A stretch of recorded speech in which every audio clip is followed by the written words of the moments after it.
어머, 정말 산티나네. 여러분, 혹시 이런 말을 들어본 적 있으신가요?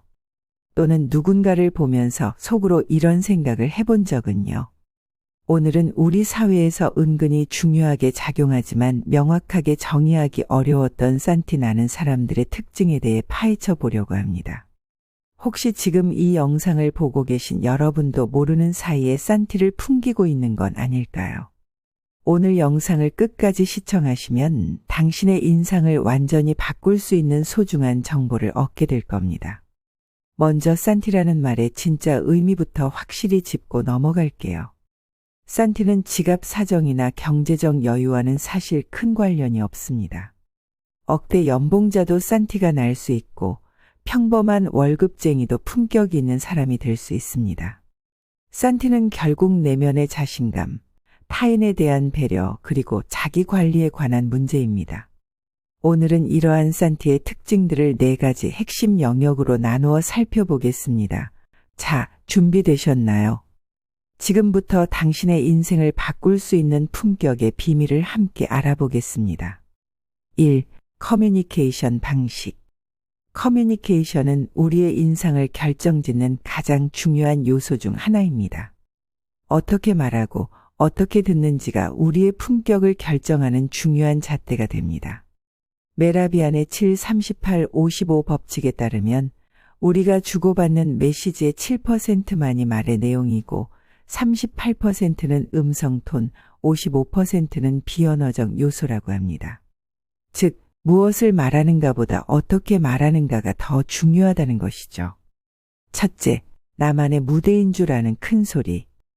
여러분, 카페나 식당, 대중교통 같은 공공장소에서 마치 그곳이 자신만의 무대인 것처럼 큰 소리로 떠드는 사람들을 본 적 있으신가요? 공공장소에서의 높은 데시벨은 단순히 시끄럽다는 문제를 넘어서 타인의 공간과 평화를 침해하는 행위입니다. 미국의 한 대학 연구팀이 공공장소에서의 소음 수준과 사회적 인식에 관한 연구를 진행했는데 주변 환경보다 10데시벨 이상 큰 목소리로 말하는 사람들은 다른 사람들에게 자기중심적이라는 인상을 준다는 결과가 나왔습니다. 인간관계 전문가들은 이런 행동이 종종 관심을 끌고 싶은 욕구나 자신감 부족에서 비롯된다고 분석합니다. 진정한 자신감을 가진 사람들은 굳이 목소리를 높이지 않아도 자신의 존재감을 드러낼 수 있죠. 예를 들어 워렌 버핏이나 버락 오바마 같은 리더들은 오히려 차분하고 낮은 목소리로 말하는 것으로 유명합니다. 그들은 자신의 말에 가치가 있다는 것을 알기 때문에 남들이 귀 기울여 들을 것이라는 확신이 있는 거죠. 공공장소에서는 주변 환경과 다른 사람들을 고려하여 적절한 볼륨으로 대화하는 것이 기본적인 예의입니다. 특히 카페나 식당에서는 옆 테이블의 대화가 들리지 않을 정도의 볼륨이 적당하다고 할 수 있어요. 만약 중요한 통화가 필요하다면 잠시 밖으로 나가거나 조용한 공간을 찾는 배려심을 보여주는 것이 좋습니다. 둘째, 말할 기회를 독점하는 속사포 대화. 대화할 때 상대방에게 말할 기회를 주지 않고 혼자서 속사포처럼 말을 쏟아내는 사람들이 있습니다. 이런 속사포 말하기는 상대방을 존중하지 않는다는 인상을 줄 뿐만 아니라 자신의 생각을 정리하지 못하고 있다는 신호로 보일 수 있어요. 심리학자 조단 피터스는 말하기는 생각을 정리하는 과정이다라고 했는데 속사포처럼 말하는 사람은 종종 자신의 생각이 아직 정리되지 않은 상태에서 말을 시작하는 경우가 많습니다. 효과적인 커뮤니케이션 전문가들은 말하기와 듣기의 균형이 건강한 대화의 핵심이라고 강조합니다. 좋은 대화자는 자신의 이야기를 간결하게 전달한 후 상대방의 반응과 의견을 경청합니다. 하버드 비즈니스 스쿨의 연구에 따르면 성공적인 협상가들은 말하는 시간보다 듣는 시간이 더 많다고 합니다. 왜냐하면 상대방의 말을 통해 더 많은 정보를 얻고 그것을 바탕으로 더 효과적인 대응을 할 수 있기 때문이죠. 대화할 때는 테니스 경기처럼 주고받는 리듬감을 유지하는 것이 중요합니다. 내가 말한 후에는 상대방이 응답할 수 있는 여유를 주고 상대방의 말에 진심으로 관심을 기울이는 자세가 필요해요. 이렇게 하면 더 깊이 있고 의미 있는 대화를 나눌 수 있습니다. 실리콘밸리의 유명한 CEO들은 회의 시간에 말하기 토큰을 사용해 모든 참가자가 균등하게 의견을 나눌 수 있도록 하는 방법을 도입하기도 합니다. 셋째, 성인임에도 과도한 애교와 유치한 말투. 성인임에도 불구하고 지나치게 유치한 말투나 과도한 애교를 사용하는 모습은 때로 상대방에게 불편함을 줄 수 있습니다. 이러한 과도한 애교와 유치한 말투는 물론 친한 사이에서 장난스럽게 하는 것은 자연스러울 수 있지만 모든 상황에서 이런 말투를 사용한다면 진정성이 부족해 보일 수 있어요. 특히 비즈니스 미팅이나 공식적인 자리에서 과도한 애교는 전문성을 떨어뜨리는 요인이 될 수 있습니다. 심리학자들은 이런 행동이 종종 사회적 페르소나의 일종으로 실제 자신의 모습을 감추거나 특정한 반응을 유도하기 위한 전략일 수 있다고 설명합니다. 스위스의 정신분석학자 칼 융은 페르소나는 우리가 사회적으로 수용되기 위해 쓰는 가면이지만 진정한 자아를 지나치게 가리면 정신적 불균형이 생길 수 있다고 경고했습니다.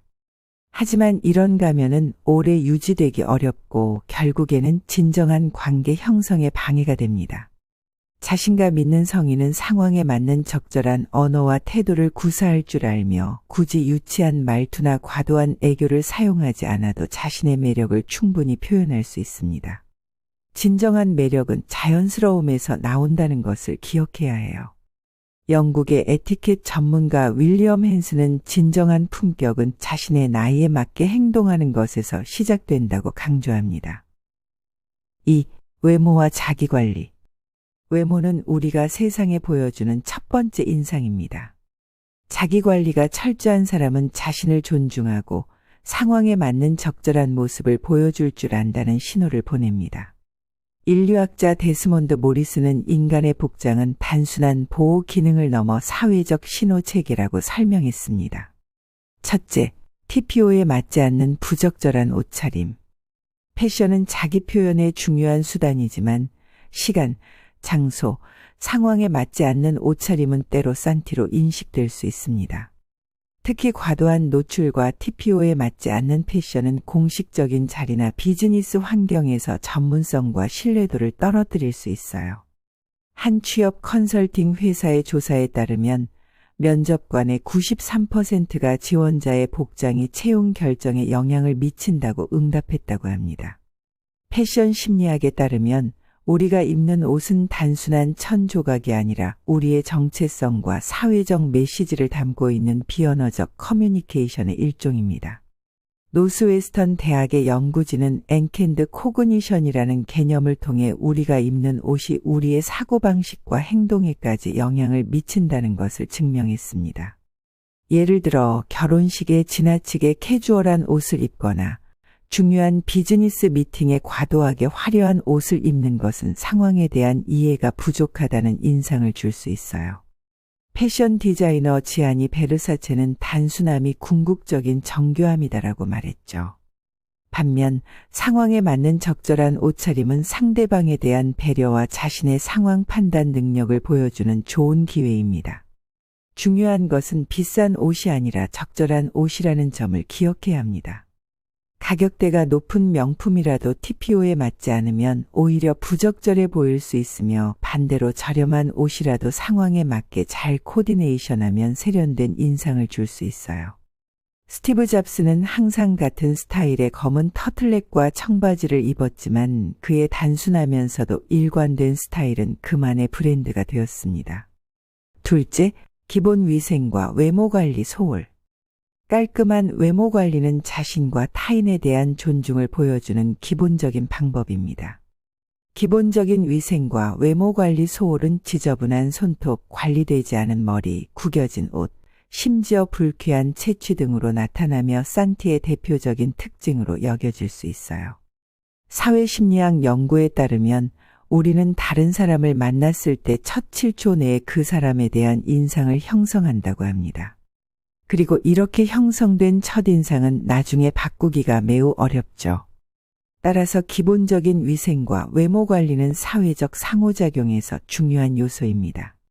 실제로 링크드인의 전 CEO 제프 웨이너는 실력이 똑같은 두 지원자가 있다면 더 단정하고 전문적인 외모를 가진 사람이 선택된다고 말한 바 있습니다. 중요한 것은 완벽한 외모가 아니라 관리된 외모라는 점입니다. 누구나 타고난 외모는 다르지만 자신을 깔끔하게 관리하는 것은 선택의 문제입니다. 깨끗하게 세탁된 옷, 정돈된 머리, 청결한 손톱과 피부 등은 자기관리 능력과 자존감을 보여주는 지표가 됩니다.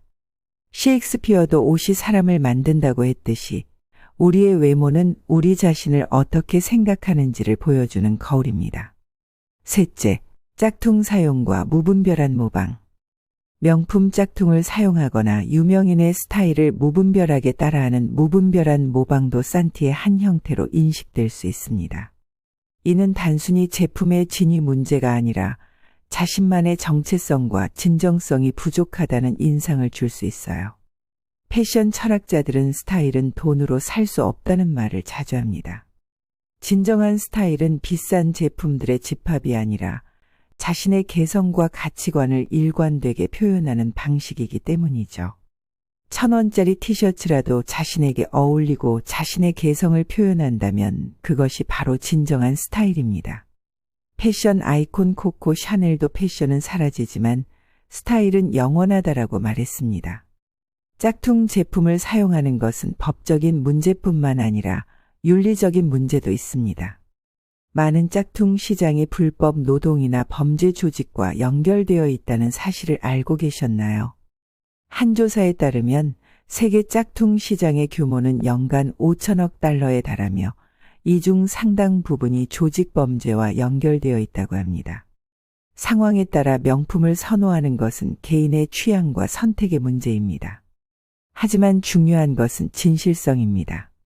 자신의 경제적 상황과 가치관에 맞는 선택을 하고 그것을 당당하게 즐기는 모습이야말로 진정한 품격을 보여주는 방법입니다. 패션 디자이너 랄프 로렌은 패션은 일시적이지만 스타일은 당신이 누구인지를 보여주는 것이라고 말했습니다. 3. 사회적 행동과 매너. 우리는 사회 속에서 살아가는 존재로 공공장소나 공동체 안에서의 행동은 우리의 품격을 드러내는 중요한 지표입니다. 사회학자 어빙 고프만은 모든 사회적 상호작용은 일종의 연극적 퍼포먼스라고 설명했는데 이는 우리의 공공행동이 우리의 정체성을 표현하는 방식이라는 의미입니다. 첫째, 공중도덕을 무시하는 행동. 공공장소에서 침을 뱉거나 줄을 서지 않고 새치기를 하거나 공용 화장실을 지저분하게 사용하는 등 공중도덕을 무시하는 행동들은 기본적인 공중도덕을 무시하는 대표적인 예입니다. 이런 행동들은 단순히 산티를 넘어서 사회적 무례함의 범주에 속합니다.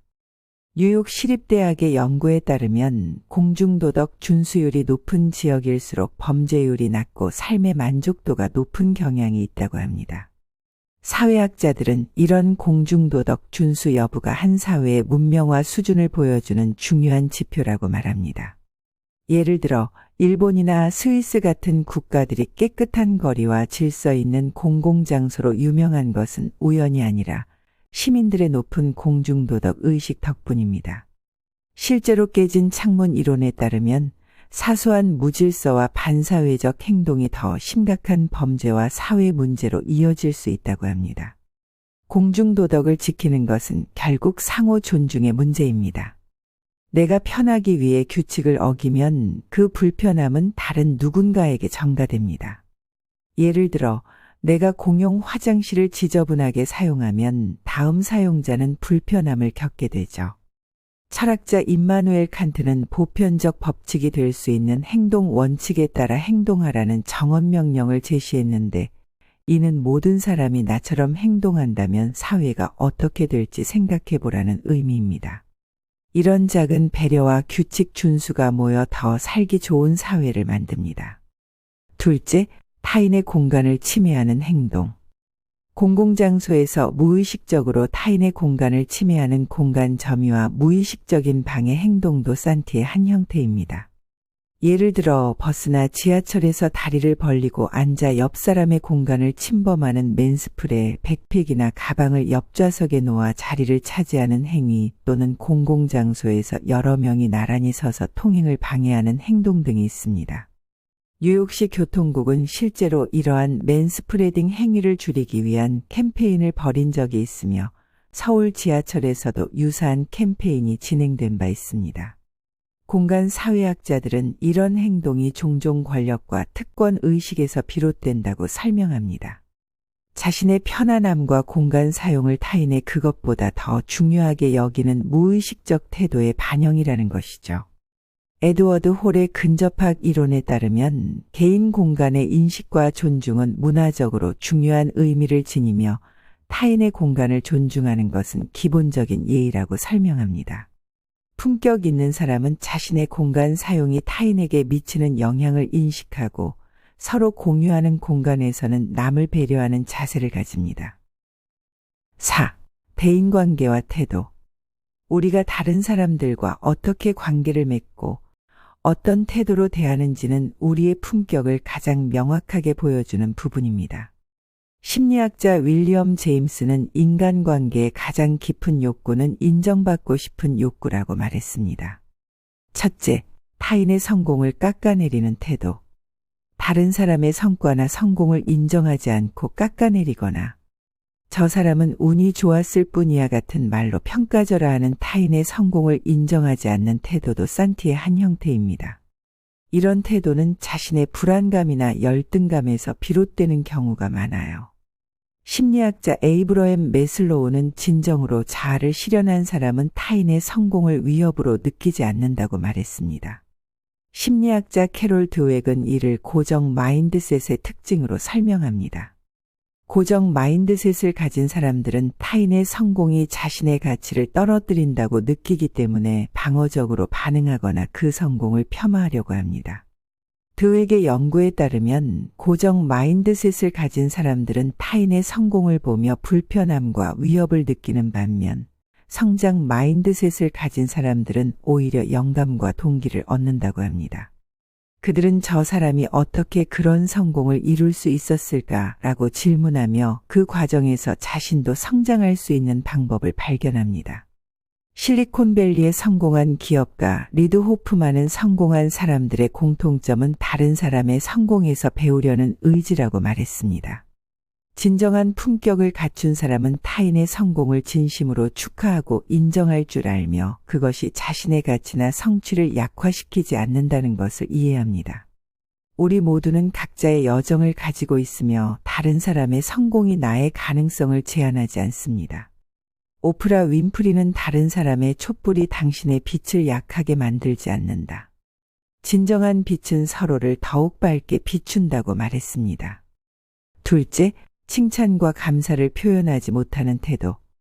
칭찬을 받을 때 불편해하거나 타인의 도움에 감사를 표현하지 못하는 칭찬과 감사를 표현하지 못하는 태도도 산티의 한 측면으로 볼 수 있습니다. 이런 태도는 종종 자존감 문제나 사회적 기술의 부족에서 비롯됩니다. 인간관계 전문가 데일 카네기는 감사의 표현은 인간관계에서 가장 강력한 도구 중 하나라고 말했습니다. 긍정심리학의 창시자인 마틴 셀리그만은 감사 표현이 인간관계를 강화하고 개인의 행복감을 높이는 중요한 요소라고 말합니다. 연구에 따르면 정기적으로 감사를 표현하는 사람들은 더 강한 사회적 유대감을 형성하고 더 높은 수준의 행복을 경험한다고 합니다. 유시 데이비스의 연구진은 감사 일기를 쓴 참가자들이 그렇지 않은 참가자들보다 10주 후 25% 더 행복감을 느꼈다는 결과를 발표했습니다. 칭찬을 받을 때는 단순히 고마워요라고 말하는 것이 적절합니다. 불필요하게 자신을 깎아내리거나 과도하게 겸손한 태도를 보이는 것은 오히려 상대방의 진심 어린 칭찬을 무시하는 행동이 될 수 있어요. 일본의 겸양의 미덕과 같은 문화적 배경이 있을 수 있지만 현대 사회에서는 균형 잡힌 태도가 중요합니다. 마찬가지로 다른 사람의 도움이나 친절에 진심 어린 감사를 표현하는 것은 기본적인 예의입니다. 감사합니다라는 말 한마디가 당신에게는 작은 노력일지 모르지만 그 말을 듣는 상대방에게는 큰 의미가 될 수 있습니다. 소설가 마크 트웨이는 진심 어린 칭찬 한마디로 나는 2달을 살 수 있다고 말했을 정도로 감사와 칭찬의 힘은 놀랍습니다. 지금까지 우리는 일상 속에서 산티로 여겨지는 다양한 행동 양식들을 살펴보았습니다. 이 여정을 통해 깨달은 것이 있다면 진정한 품격이란 단순히 외적인 화려함이나 비싼 소유물에서 오는 것이 아니라는 점입니다.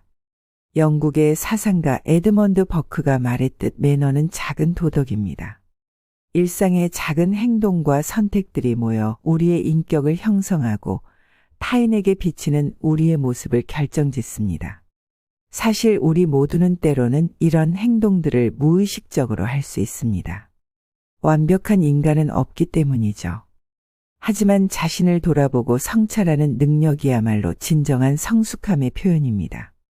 자기 인식이 모든 변화의 시작점인 것입니다. 프랑스의 작가 생텍쥐페리는 진정한 문화는 눈에 보이지 않는다고 말했습니다.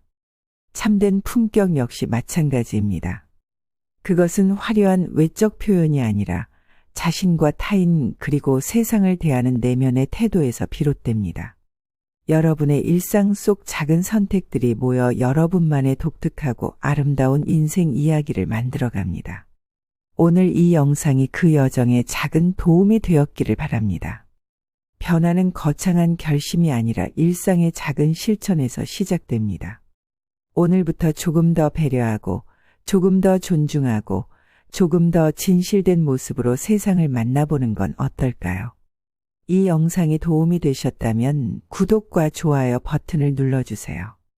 다음 영상에서는 품격 있는 삶을 위한 또 다른 주제로 여러분을 찾아뵙겠습니다. 소중한 시간 함께해 주셔서 감사합니다.